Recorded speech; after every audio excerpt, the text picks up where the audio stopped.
From the opening tip-off to the final buzzer of the big dance, this is where the madness lives. The roar of the student section, we hear it. The bracket-busting upsets, we predict them. The legends in the making, we've got the stats on lock. Whether you're a die-hard alum or a casual fan of the chaos, you're officially on the clock. This is the pulse of the court. This is the home of the hoop. And this is Hardwood Gameday. And now, the man who lives and breathes the game, here's your host, Trevor Williams.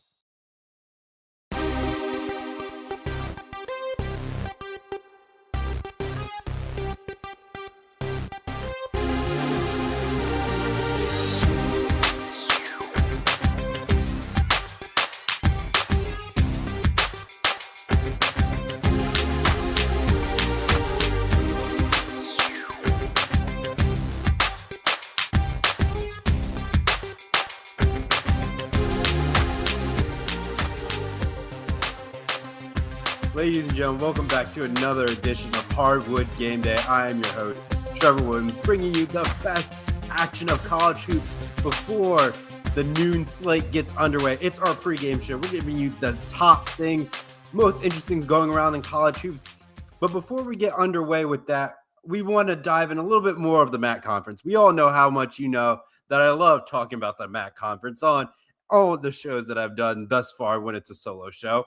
But, ladies and gentlemen, the great breaking news that we all know talking about this entire week, if you've been living underneath the rock, we can now say this, that Sacramento State joins the MAC conference, ladies and gentlemen, only in the terms of football, but we see how this is shaking out.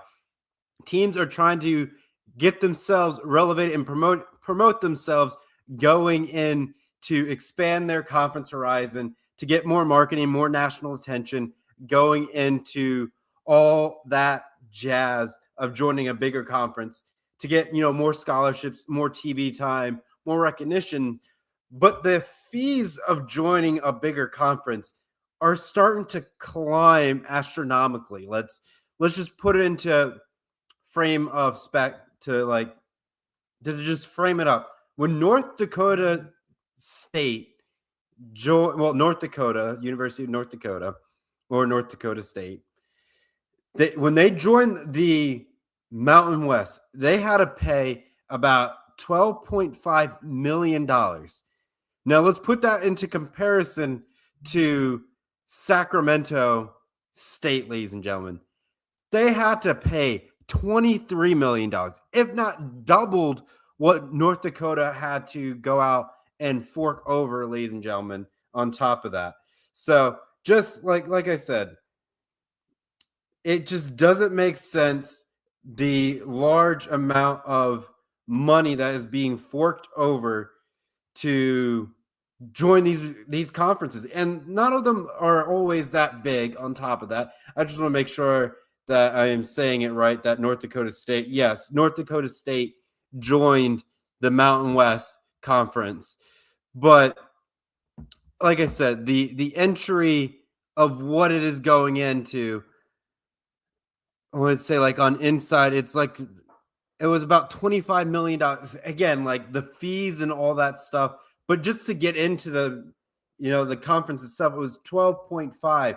Sacramento had to pay $18 million in entry fees and then a $5 million transaction fee on top of that. So that rounds it out to,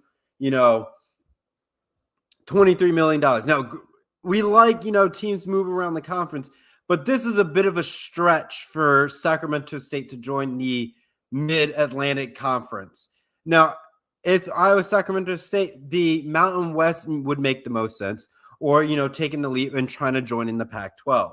Maybe depending how you want to look at it, two conferences out there, not bad to look at. Maybe even throw yourself in the Sun Belt Conference a little bit, but the Mountain West would make the most sense geographically to support, their campaigns and recruiting and just getting outside, being close to all those conferences just makes sense. Now, you can stretch down into the Big 12 with, what you got going on with the likes of Colorado, but the Mountain West makes the most logical step in progression of getting into the Big 12 or to the Pac-12 that's being rebuilt and rebranded.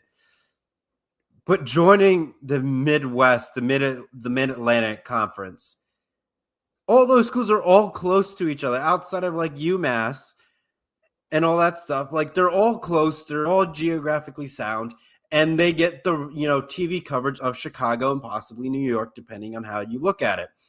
Now, for Sacramento, you want to be playing in that LA market, and the Pac-12 would make the most sense, or the Mountain West. But you're fighting the Big Ten and trying to get more TV time and all that stuff, which, is in itself not an easy task to pull off. So, like I said, ladies, the Sacramento State is now joining. Now, they even have to play Ball State, and we all know where that's going to go. It's going to be probably one of the best college football rivalries. That's probably not the most appropriate, if you know what I mean. So, you put the two schools together and you see the acronym, and yeah, the most interesting rivalry that we got to date for college football going in. So that's a little bit on the topic of that, ladies and gentlemen. So yeah, that is the greatest news. Will we see other Sacramento State teams join the MAC conference, or will they stay in the conference that they're in? I don't know. We'll see how things shake out with how their football team does before they make any more shifts. But I don't think the school wants to make another conference move until things settle with this campaign they got going on within the MAC conference, ladies and gentlemen. So that is that with that. So let's get the show on the road talking about some beautiful of college basketball. So we're going to start breaking down the women's games for today. But before I go into that, make sure you give us some support and follow us on ETB Network, ladies and gentlemen, so you can catch all the great latest sporting events and all of our shows that we got going each and every week with all of our fantastic hosts, co-hosts, and beautiful people that we have going on this network, just talking and being passionate about their love of sports and the rise of all the action that we got going on in the world of sports. And you can also follow me on my social at TWillie624 for all the latest and greatest of all my content and other ETB content as well, ladies and gentlemen. So let's get the show on the road after doing all the housekeeping items. The women's game. We got a lot of good games going on the women's game, but we want to highlight 3 games that will be talked about, will kind of shape a lot of the women's landscape going into this week of women's college basketball, ladies and gentlemen. So without further ado, let's go into the first game. A little bit lower on the totem pole, but still a good game. Kentucky, number 16 in the nation, versus Vanderbilt, number 5 in the nation. Women's college basketball, Sunday, 3 p.m. Eastern time, noon Pacific time on the SEC Network Plus, ladies and gentlemen. So if you don't have that, make sure you go on, give that a quick little purchase, if you know what I mean. Can't be sponsoring because we don't get ad revenue from the SEC yet, ladies and gentlemen. But maybe one day we'll have that opportunity of having the SEC support us as we do great things, leaps and bounds. But we all know that a lot of us here on this network are Big Ten fans, so we would rather have the Big Ten support us. But any conference is better than no conference supporting us. So conferences, if you're listening, give us some love, give us some little swag, some merchandise, so we can rep it live on air to give your school some free recognition and supporting all those who are passionate about your school and the love that we can get. So give us maybe a banner, some flags, so I can hang it up in the background right over there, ladies and gentlemen, on that empty wall, to have your school right there draped over in my back of my apartment or somewhere else along the walls, if I can get it pointed to it right over there as well. So Kentucky, ladies and gentlemen, a task that they've been struggling all year in the SEC. 7-6, ladies and gentlemen, and Vanderbilt in the SEC, ladies and gentlemen, is a 10-3. Very strong Vanderbilt squad. Very passionate with what these ladies got going on. On top of that, I mean, they got a common opponent in Texas. Vanderbilt beat Texas 86-70, ladies and gentlemen, and they And when Kentucky played, it was 64-53. However, these two squads actually did play each other before on top of that. But when we look at that in the matchup, the score was 84-83. Vanderbilt ends up winning it. I'm going to see if I can try to get that information brought up and to break down what we got going on here today, ladies and gentlemen. So when you look at these two schools and all what is going on between them all, it's one of those things that will play an impact on how Kentucky does in March Madness, ladies and gentlemen. I'm just, like I said, pulling it up to do a deeper dive and all that volume. But Vanderbilt is number 5 in the nation, doing some impressive movement to try to convince people of what they got going on through and foremost. So I'm just trying to find out where they are located. Okay, we got to go to the 3 p.m. slot right there. Oh, no, my bad, ladies and gentlemen. It's the 4 p.m. slot that this game is hosted for tomorrow. Let me make the adjustment because when I had it earlier, that wasn't the case. So let me fix that for the banner real quick.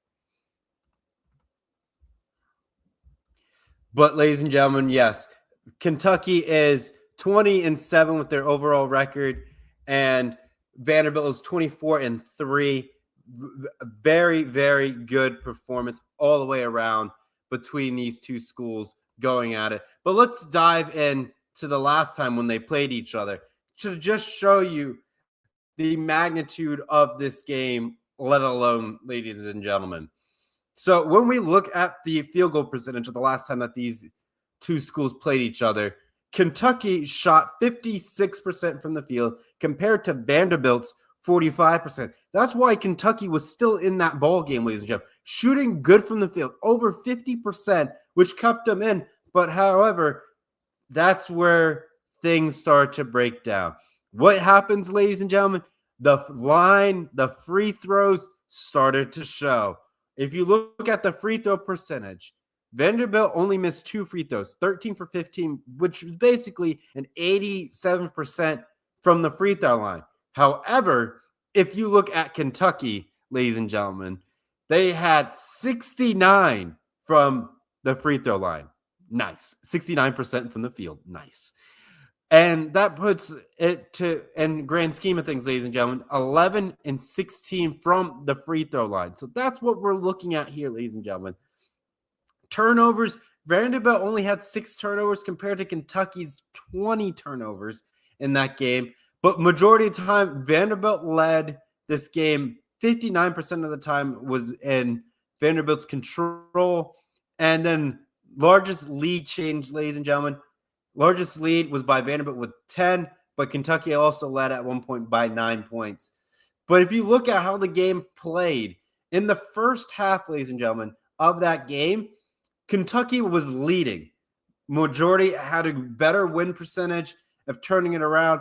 But then in the second half, in the second quarter, it started to adjust. And Vanderbilt started to rise, improving their chances to win. Then once you got past halftime and going into the third quarter, that is when Kentucky started making a deeper surge. And it just started going in their favor, just grinding it out, playing hard-nosed basketball. But, ladies and gentlemen, once we got into the start going into the fourth, that was when Vanderbilt started to shine. In the fourth quarter, Vanderbilt put up 30 points compared to Kentucky's 25 points in the fourth quarter. And that's kind of what ended up drawing the nail in the coffin in that one, ladies and gentlemen. But from the threes, I mean, shooting 50% from the three is not too bad if you ask me. 10 for 20 from the three-point line compared to Vanderbilt's 11 for 28 when the last time they played each other. So it's definitely one of those things that we have to keep a close eye on how this shakes out. If Vanderbilt has another bad day from the field, ladies and gentlemen, it's going to be one of those games where it gets away from them fast.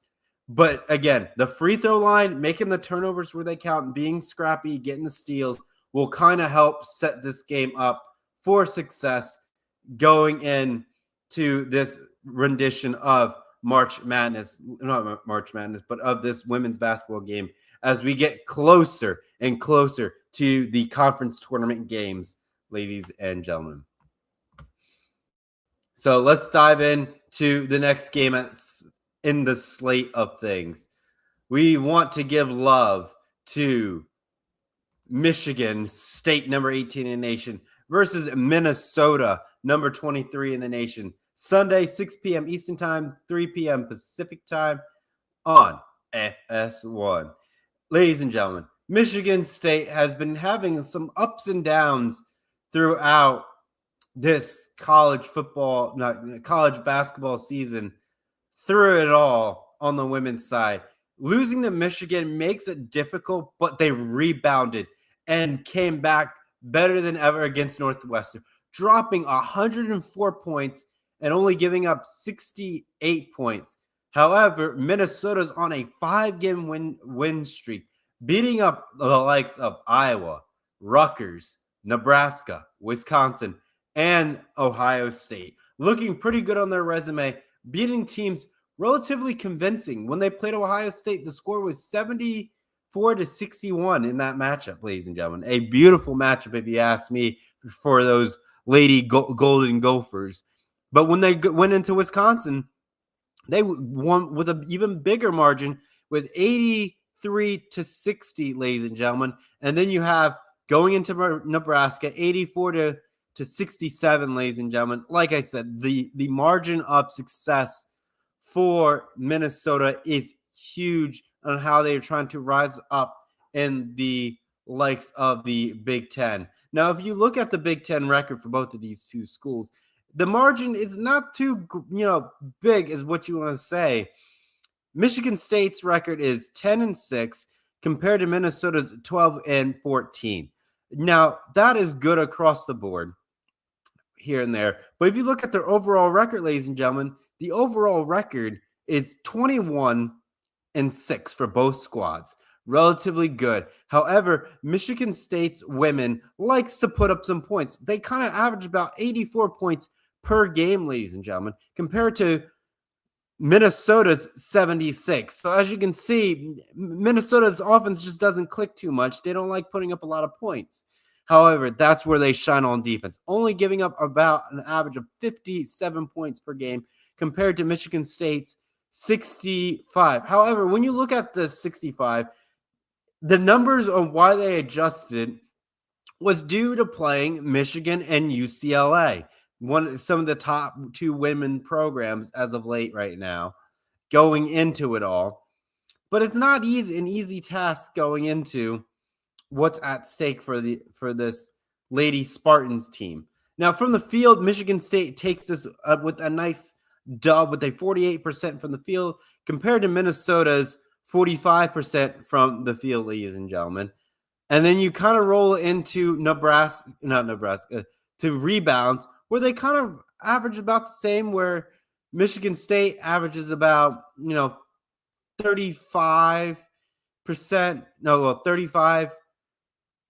rebounds per game compared to Minnesota's 39. Then the assist margin relatively similar with, 18.4 assists per game compared to 16.5 for Minnesota. Block party, ladies and gentlemen, these two schools don't do a lot of blocking, where Michigan State has about 4 blocks per game on average compared to Minnesota's 2.7, almost 3 blocks per game. However, Michigan State's a little bit more scrappier with about almost 12 steals a game compared to Minnesota's 9 steals per game, ladies and gentlemen. So that is what we're looking at in this game. Definitely going to be an interesting game across the board. Definitely a good Sunday evening game, lining us up for all that good stuff and all that fun jazz on top of that, ladies and gentlemen. But we got to dive in a little bit more in detail for going into the game that we're all going to be talking about in the Big Ten for the women's side of things is Michigan, number 6 in the nation, women's college basketball, with number 13, Iowa. On Sunday, noon Eastern Time, 9 a.m. Pacific Time on Fox, ladies and gentlemen. What a magnificent run that the Lady Wolverines are having. And that is also showing that their men's is the number one team in the nation. So like basically you have two good programs right now. It's the last time we've seen something like this is when UConn does it, when the men are good and the women are both good. It's a good time for when your basketball program's going through that. However, Michigan kind of needs it with all this scandalous actions that are going around their football team. Their basketball team is showing up saying, hey, don't worry about the football team. We're going to show you how to win a national championship, kind of convincingly going through that the right way compared to what their football team end up doing to win theirs. So hopefully there's no scandals for these two, for the programs, for the basketball side of things, but you never know. There's always something scandalous going on in the world of college and things that people don't like and get away with. But we'll see what ends up happening in this matchup. Like I said, ladies and gentlemen, the UCLA matchup is quite interesting where Michigan only lost by 3. However, Iowa kind of got beat down a little bit, 88-65 when they played UCLA. But they didn't really, I mean, they're like their common opponent is kind of like Nebraska on top of that, where Iowa beat Nebraska 80-67, but when Michigan played, it was 88-76. So as you can see, Iowa played a little bit better when they played Nebraska compared to Michigan on top of that. So what was it like? 13, I want to say. Yeah, about 13 points. And compared to, I mean, it's probably relatively similar in some aspects on how we look at it. But keeping an opponent to 60 points in a game is pretty impressive and cracking 80 yourself. But, Michigan almost closed that margin and let them claw back into it. So that is where that resides and what's going on. But when you start breaking it down, ladies and gentlemen, I mean, Michigan has pretty dominant in the field of play. When you look at it overall, Michigan is 22-4 with a Big Ten record of 13-2, with about a 62% chance of winning, compared to Iowa's 21-5 record, compared to a 12-3 Big Ten conference record. Like I said, a pretty dominant performance across the board. I would say you'd be pretty happy with the numbers that you're seeing with how the Lady Wolverines are going up against the Big Ten right now. But if you look at the points per game, I mean, Iowa's barely averaging almost 80 points per game. On average, it's like 79.5. Michigan is about 87 points per game. Points given up, Iowa gives about 66 compared to Michigan's 62. From the field, Iowa shoots slightly better by 1% difference, 49-48. Then rebounds, relatively similar, where Michigan kind of averages about 41 rebounds per game compared to Iowa's 39 rebounds per game. And then you have the assists, ladies and gentlemen. Assists goes to Iowa with 21, and compared to Michigan's 17, almost 18 assists per game. Block parties kind of on average similar, where Michigan averages about 3.7 compared to Iowa's 3.2. And then the steals go to the Lady Wolverines. They're very shifty and crafty, ladies and gentlemen, with a 11.8 steals per game compared to Iowa's 8 steals per game. So when you break this down across the margins of everything, what we got here, I mean, Michigan is probably going to come out with the, wins that they're looking for, the magnitude, the energy that the Lady Wolverines got going on. But that kind of rounds out the action we got on into the slate of women's college basketball. I like where this is going for the women's college basketball front. Let's go into what we'll go into. Women's bracketology. Yes, we're going to start. We're going to talk about the women's bracketology on top of that. So when we're looking at the top overall seed right now is the Lady Huskies of UConn. The last team in is Arizona State, and the first team out, ladies and gentlemen, thus far, if the tournament started today, would be Houston in the overall studies. I mean, you look at it within the region. Let's just kind of break down what the matchups would be if March Madness happened today on the ladies' side of the bracket. So, in the 1 seed in the the Fort Worth area, you have UConn and FDU. As UConn as the 1 seed and FDU as a 16th seed. Then after that, we go to number 8 would be Illinois, and the 9th seed would be Syracuse. What we got going there, like I said, ladies and gentlemen, if the tournament happens to go on today. So keep that in parentheses in your mind. Write it down on a sheet of paper. If the brackets came out today, this is what we're looking at thus far. Then within that region a little bit, you have, Baylor. Then you would have West Virginia, who would be the 5th seed, to Murray State as a 12th seed. Then you have Ole Miss as a 4th seed, and then McNeese as a 13th seed. Then you would have Baylor as a 6th seed, and then Ball State as an 11th seed, Iowa as a 3 seed, and then Western Illinois as a 14 seed as well. Now, kind of rounding that out in the first region in Fort Worth, ladies and gentlemen, you have Notre Dame as a 7th seed, Princeton as a 10, LSU as a 2, and High Point as a 15 seed coming out of the first region. In the second region, ladies and gentlemen, you have in the Sacramento region, you have UCLA as a 1 seed versus UC San Diego as a 16. And then you have another possible 16 most likely as a play-in, CA Baptist as a 16 seed. And then you have Oklahoma State as an 8 seed, Mississippi State as a 9 seed, Minnesota as a 5th seed, and you have Virginia as a possible 12th seed with going up against Arizona State as a possible 12th seed. Then you have Kentucky as a 4th seed, going into Louisiana Tech as a 13th seed. Going in there, you kind of start rounding things out with Tennessee as a 6th seed, with Rice as an 11th seed, TCU as a 3 seed, Idaho as a 14th seed, Washington as a 7th seed, and then Virginia Tech as a 10 seed, Vanderbilt as a 2 seed, and Navy as a 15 seed on the second region, which would be Sacramento. In the fourth region, going into the Sacramento region, you got Texas as a 1 seed, Howard as a 16 seed, NC State as an 8 seed compared to Iowa State, who's a 9th seed. Then you have Oklahoma, who has a 5th seed, compared to Colorado, who's a possible 12, compared to Clemson, that could be a 12. Michigan State as a 4th seed.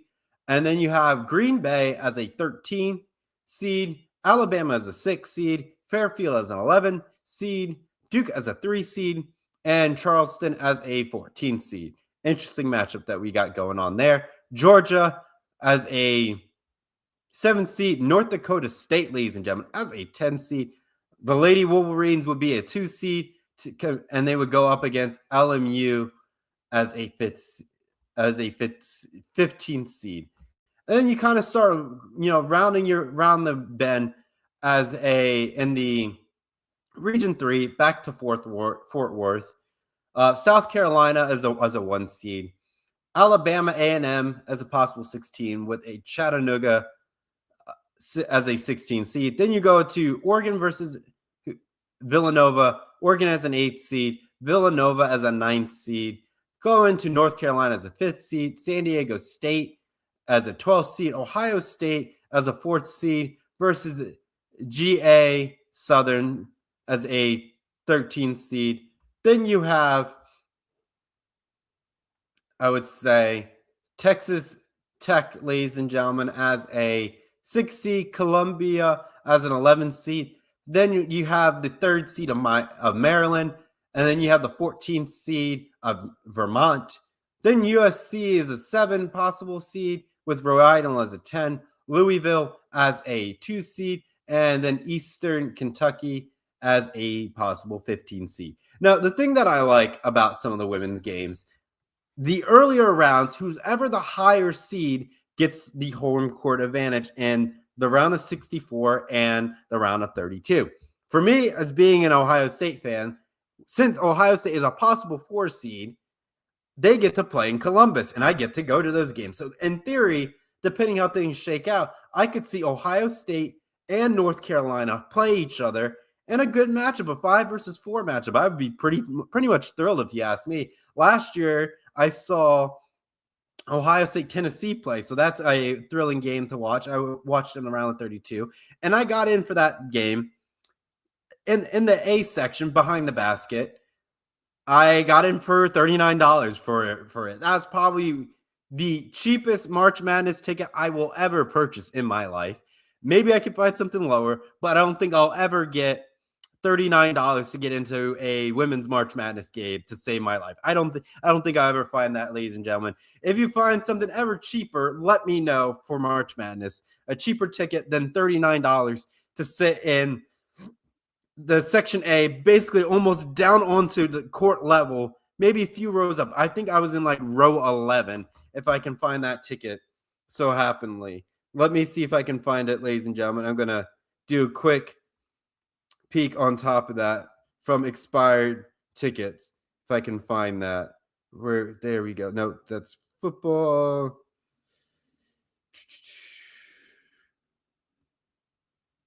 Got a lot of boarding passes there. There we go. No, that's a spring football game. Let's see what we can find here. But like I said, having home court advantages will kind of like change how things will kind of impact things. There we go, ladies and gentlemen. I think I have found it right there. Yes. So when I was there, I was in section 124, row E, seat 26. That's how low I was to the court, ladies and gentlemen. That's how low I was. Row E, ladies and gentlemen, to women's March Madness. And I only paid $39 to sit into that seat, ladies and gentlemen. $39 for one game. I think that, to me, that was a steal of my March Madness experience. But within that bracketology, ladies and gentlemen, I personally like having those home court games. Now, for the men's, obviously, you can't have that luxury as much because, the hotels and, the revenue it comes with of hosting some of these, matchups for different communities. But with women's, the side of things, I mean, I personally like going to these college, early rounds games. It gets you more involved to what's going on. There's going to be other spots where, I could take the trip down to Louisville for an afternoon, depending when the games go in. And I could sit at the University of Louisville and watch the games there. Like, there's things like, even like if I want to make the trek up to Ann Arbor, Michigan, which would be a 3-hour drive, I could watch the number 2 seeded Lady Wolverines, possibly enjoy that game, depending on how it goes. Like, if I'm off that day, I can go in the morning to watch, and then at night, I could just make the trek back down to Columbus to watch it, depending how it is. Like, I'm just like looking around like anything else that would be possibly close. I mean, Nashville is a bit of a stretch to get down there. It's a 5-hour drive. I mean, Lexington, Kentucky could be more doable to get through, but outside of that, everything else is a bit far away for me to get out there to fly. I mean, I could go out to East Lansing, but that's a bit of a tougher drive on top of that. I mean, my 3 games that I could possibly get out of the women's side of the bracket, ladies and gentlemen, is on the lines of Ohio State, Michigan, or Louisville if they survive, on top of how things shake out. Now, we won't know until the actual selection show to get things wrapped around and kind of concluded for the most part. But like I said, we'll see how things develop. And like I said, I am praying that Ohio State women's get a home court of, seed, so I can go out and support the Lady Buckeyes in their March Madness campaign. Again, it's a fun time. Parking wasn't too tricky when I was going there. Yes, parking can be a bit of a challenge sometimes, but the Ohio State does a good job filtering people in and out, as best they can to watch. I mean, worst case scenario, I could just walk to the game and then afterwards just go to one of the campus bars after the game and call it a day. But we'll see how things develop for sure as the women's bracket ends up shaking itself out. But now, ladies and gentlemen, it's now time to start talking about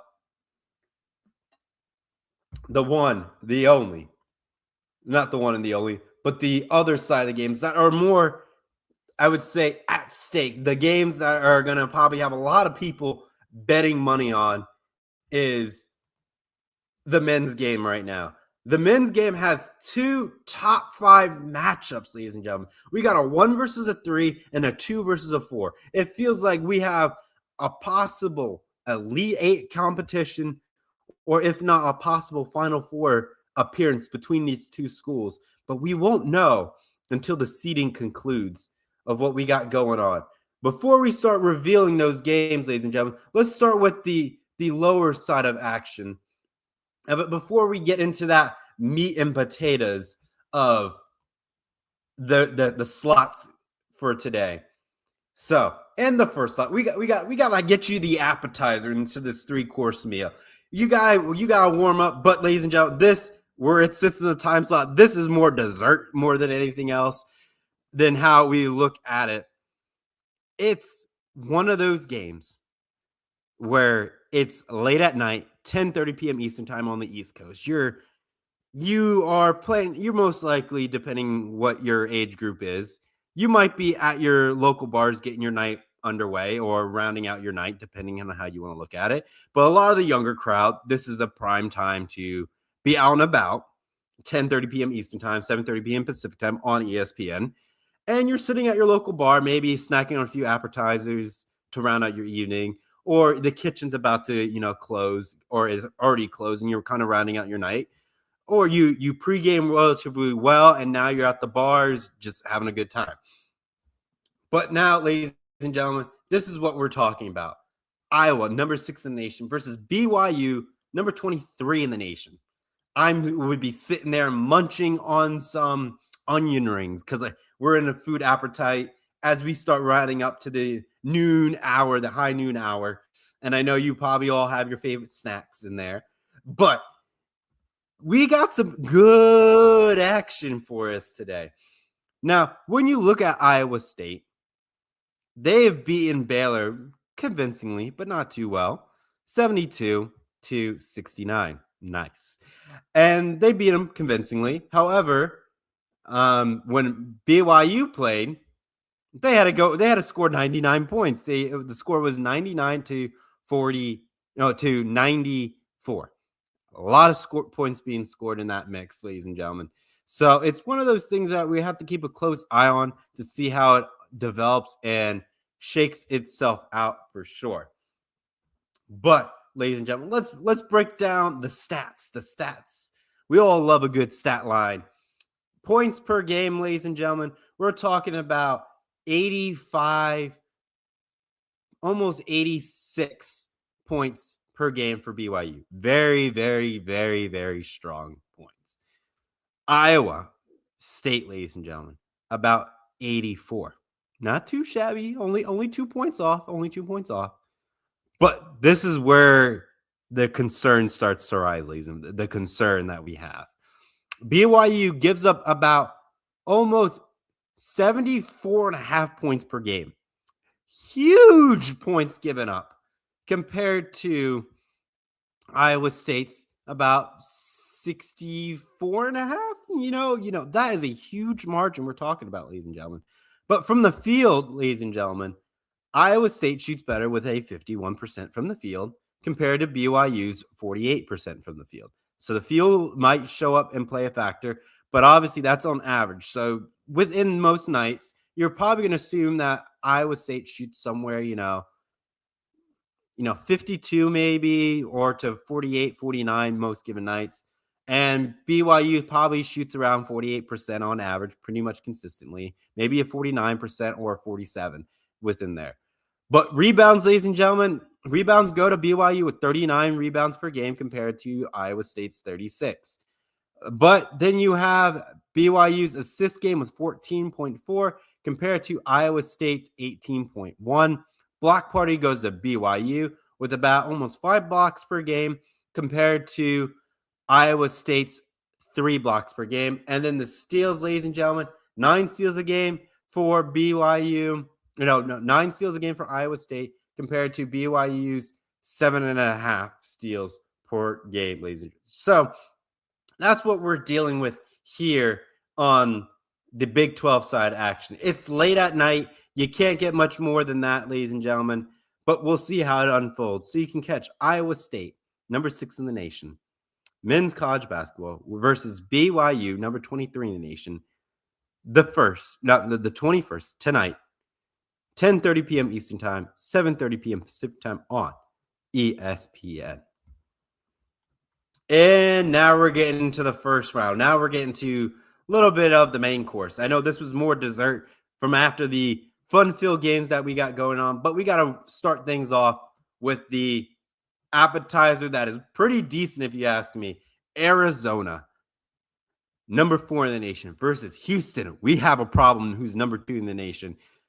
Today, 3 p.m. Eastern Time, noon Pacific Time on ABC, ladies and gentlemen. What a game, what a game. A game that will always be talked about from what we got going on. However, ladies and gentlemen, if we're looking at common opponents, BYU is a common opponent that these two schools kind of share against. So when Arizona played BYU, it was 75-68. However, when Houston played, it was 77-66. So that's the margin we're dealing with in this game between these two schools. Now, if you look at the conference record, they're both 11-2 in Big 12 conference play. Pretty solid, if you ask me. And then when you look at the overall record, Arizona 24-2 compared to Houston's 23-3 record. What a matchup. It's a matchup that will have you on your seat. This is like pre-lunch. No, this is post-lunch going into dinner. This is like you are thinking about going to lunch a little bit later. You want to say, or maybe a 2:00 lunch, depending. Or you're thinking about having an early dinner and trying to have, meet with your friends, get some appetizers going before you kind of, start leading your way into, your main course later this evening.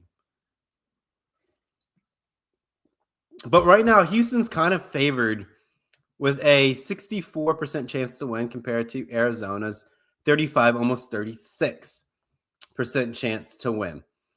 Like I said, there's not much other opponents where it's like, okay, we can try to compare, but like some of the margins that Arizona has, beating Oklahoma State 84-47, it speaks volumes. But losing to Texas Tech in OT and then losing to Kansas, it kind of hurts where they're at. But you got to get some of the losses out of the way before you run into your conference play.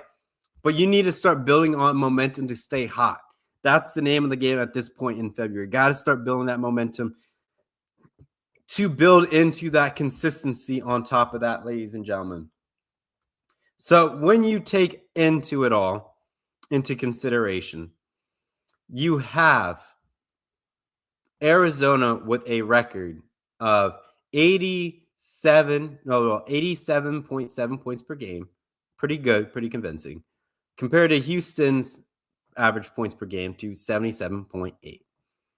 Now, when you have that, ladies and gentlemen, it's one of those things where you keep a tighter eye around to see how it shakes up, because Arizona gives up a lot more points with a 0.6 points given up per game compared to Houston's almost 62 points given up. From the field, Arizona just shoots better from the field, 51%. However, the last few games, like the last 2 losses that they had, that wasn't the case. They probably had a bad day shooting. That happens to a lot of good teams when they're at this point in the season. But then you have Houston, ladies and gentlemen, who is about 45% from the field. Again, not too shabby, not getting through. but I think it's when you look at how their team stacks up elsewhere. Arizona rebounds better, about 44 rebounds per game compared to Houston's 37. Assists a little bit closer, about almost 18 assists for Arizona compared to Houston's 15. Block party, ladies and gentlemen, goes to Arizona about 4.4, but Houston averages that about 4. So it's like 4.5 to 4. So again, relatively close in that margin. But the steals are about 8 steals a game between the two schools. So it's one of those things where you just keep a close eye to see how things shake out and go from there. Now, personally, this is jockeying for position to sit on top of the Big 12, running the conference, and just figuring out what you need to do to get things through.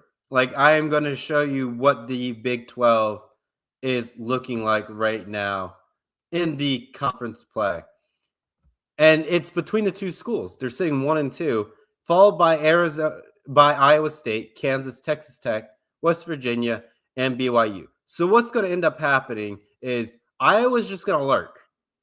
They have to win the day to give themselves a better chance to get through. However, you got some tiebreakers here and there that will kind of throw off who gets in over who. However, knocking out BYU kind of puts them, kind of tries to eliminate them from the play of Big 12 tournament a little bit better, but not always. But having Iowa State sitting on the cusp of possibly being the new number 4, depending how it all shakes out. All they have to do is win tonight, and they're good. Arizona needs to win to derail Houston and climb back up to becoming number 1 team in the nation, depending how the game of the week, Michigan versus Duke, plays out after them. So for them, it's like we got to take one game at a time and figure out a way to win that game. That's the bottom line. That's the intensity that they are going through and through for the most part. So we're going to keep a close eye to see how it shakes out at 3 p.m. today, noon Pacific time on ABC. So definitely tune that one in for sure, ladies and gentlemen. And now let's dive into it all. The game of the week. The game that sits at dinner time in the East Coast for some people. Michigan, number 1 in the nation, versus Duke, number 3 in the nation. 6:30 p.m. Eastern time, 3:30 p.m. Pacific time on ESPN. What a game. What a game. What a time to be alive, ladies and gentlemen. What a time to be alive. You have another top 5 matchup. So beautiful. It would make a lot of people shed a tear based on what we got cooking for this matchup here. Michigan making confidence leaps and bounds.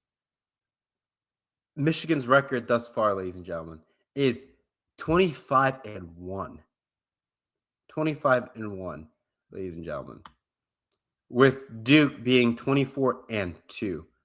I mean, you don't have the common opponents, but Michigan beating up Purdue and winning by 11 points. 91-80. Strong. Destroying UCLA, who's been down this year.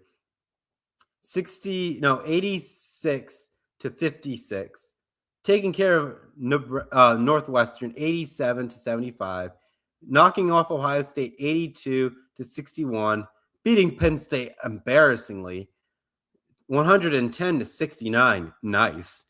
But Duke, on the other hand, does the same thing. They embarrassed Syracuse, 101-64. Beating Clemson, 67-54.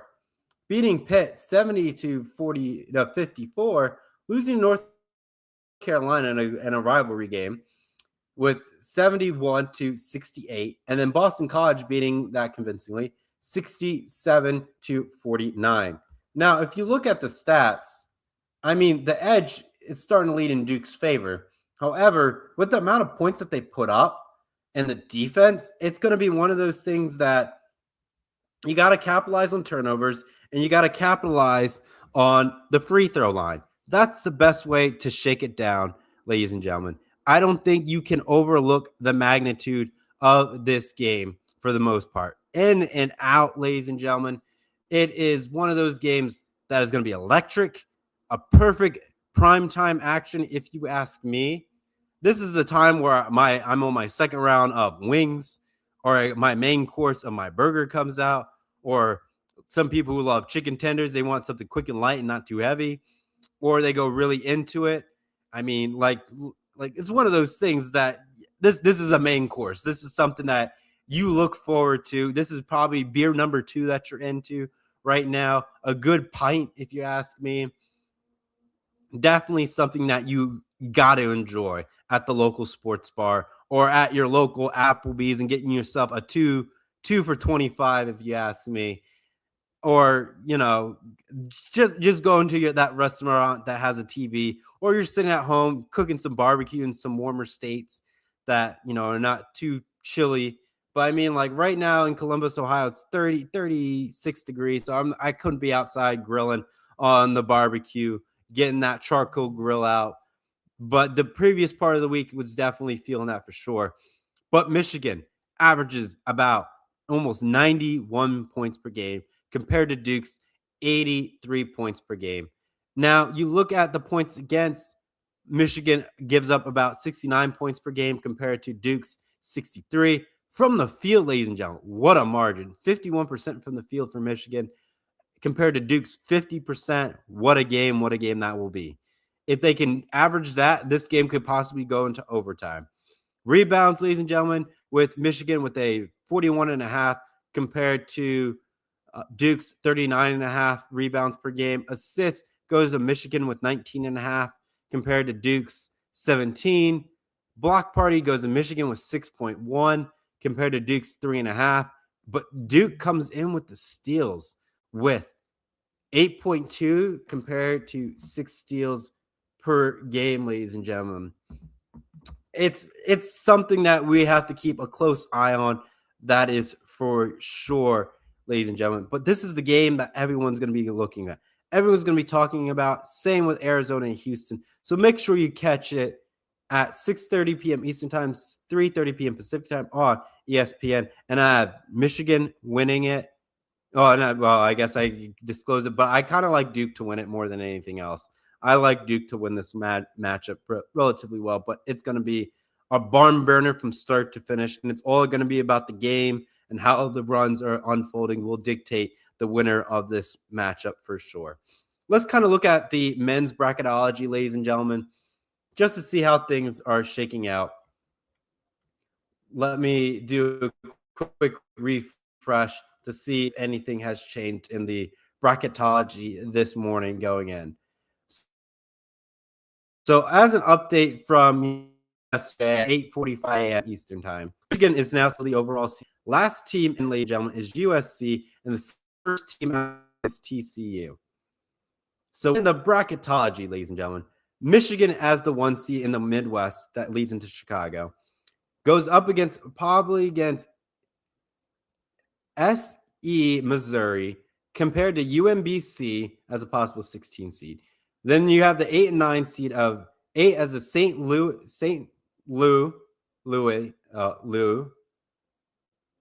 I should say, as an 8 seed, and then SMU as a 9 seed, Tennessee as a 5 seed, Yale as a 12 seed, Virginia as a 4 seed, and 13 seed as a CBA Baptist. Again, this is the men's. If the bracket happened today, keep that in mind. Number within that, you kind of go into Kentucky as a 6 seed. Then you have Santa Clara as 11 seed, UCLA as 11 seed, Texas Tech as a 3 seed, and UC Irvine as a 14 seed. And then you kind of round things out with Wisconsin as a 7 seed, Georgia as a 10 seed, Iowa State as a 2 seed, and as 15 seed of ETSU as a 15 seed. Going to the east side of the bracket, you in Washington, D.C., you have Duke as a 1 seed versus a 16 seed of BCU versus Howard as a possible 16 seed. Miami, ladies and gentlemen, as an 8 seed versus Texas as a 9 seed. Vanderbilt as a 5th seed. South Florida as a 12th seed. Michigan State as a 4th seed. High Point as a 13th seed.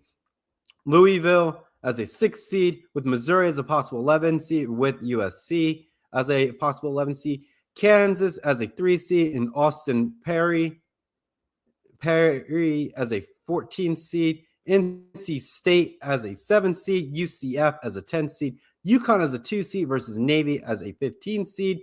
Then we go into the South region, ladies and gentlemen, in Houston, with Houston as a 1 seed, with Wright State as a 16 seed, Clemson as an 8 seed, Indiana as a 9 seed, with Arkansas as a 5th seed, Liberty as a 12 seed, Nebraska as a 4 seed, SF San Austin as a 13 seed, North Carolina as a 6 seed, Ohio State as 11 seed, a 3 seed of Florida, 14th seed of Portland State, Utah State as a 7th seed, A&M as a 10th seed, Illinois as a 2 seed, Troy as a 15 seed, and then rounding things out in the West, ladies and gentlemen, with San Jose in that region, with Arizona as a 1 seed, Long Island as a 16 seed, Iowa as a 8 seed, St. Mary's as a 9 seed, St. John's as a 5th seed, which I do like, but Belmont could be something interesting as a 12th seed, a 4th seed as in Alabama, a 13th seed at UNC Wilmington, number 16 seed for BYU, 11 seed for Miami of Ohio, which could possibly be an upset for BYU. Number 3 Gonzaga versus North Dakota State as a 14 seed. Number as a 7 seed as a Villanova, a 10 seed of Auburn, number 2 seed as Purdue. And then you have a 15 seed as Murray Mac as a 15 seed. As you can see, ladies and gentlemen, what a great matchup that we got going here. But if you want to take a look at it, we are watching the 1 seeds battle it out, basically. So in theory, if March Madness goes as planned and all the 1 seeds make it, we are possibly watching a Final Four matchup early at this point before the tournament gets underway. So this is going to be one of those things to see how people will pick in their bracket in that momentum. Obviously, we don't know how things will shake up, but these 2 games will dictate a lot of brackets on how things will unfold for sure between Michigan and Duke and Arizona and Houston. That's what I like going into March Madness. We get some of these key matchups that will kind of dictate on how everything is decided and unfurled. But if you're ever curious about going to March Madness, ladies and gentlemen, make sure you try to secure your tickets depending on how things are. I kind of wait to see how, the seating works, to see if ticket prices drop. But if there's a certain team that you want to go out and see, make sure you get them early so you can try to price hedge a little bit. Or if you have possible upsets, the ticket price may decrease for later rounds. So it's a little bit of a gamble action, but you have to wait and see as things unfold. So make sure you watch the ticket prices as things develop for March Madness and everything that goes on for those games. But before I start going into rounding out today's program, thank you so much for tuning in. Looking at the live viewers right now, we're at 47. So one of the bigger turnouts for Hardwood Gameday. So we want to thank you all for tuning in and supporting us to get through this hour show that we have. We start a little bit earlier to get your support so you can get your snacks in and tune in so you can get your beverage to round out your brunch hour, or you start to head into your brunch hour, depending who you are. Some people are running into their lunch hour, but hopefully that you're driving to your local bar or local restaurant to get your lunch in, to feel satisfied, to feel filled with all the possible games going on today, ladies and gentlemen. Like I said, this is Trevor Williams. We're rounding out today's program with 1 minute left. We like to say to thank you and salute you on this glorious day. And as we round out, to ask the last comment before we go in with Cozy Cool, we have some possible sleepers in the men's March Madness for sure. I like Miami of Ohio to be some reckoning. And I did also mention Belmont could be a possible upset for St. John's, but St. John's has a good squad across the board. I mean, just looking at like the early showings, I could see Utah State losing to A&M, a good 7-10 matchup in there, ladies and gentlemen. I'm trying to see what are the possible 13 seeds we got going on. Another possible one would be Auburn-Villanova, but I like Villanova slightly better in that matchup.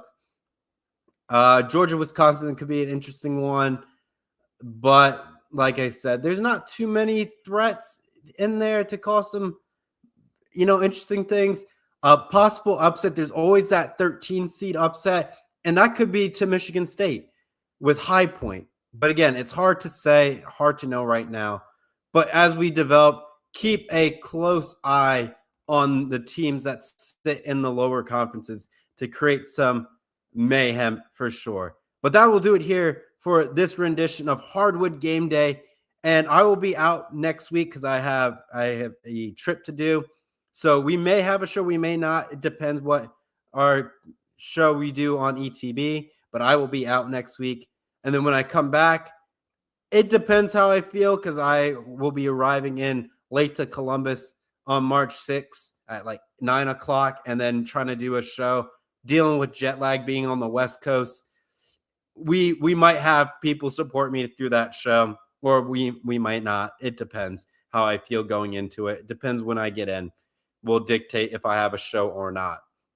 But thank you so much for tuning in, and we'll catch you in 2 weeks for me as a host, but we may have some people filling in for Hardwood Game Day, and we'll take it from here. So long for now. Bye-bye.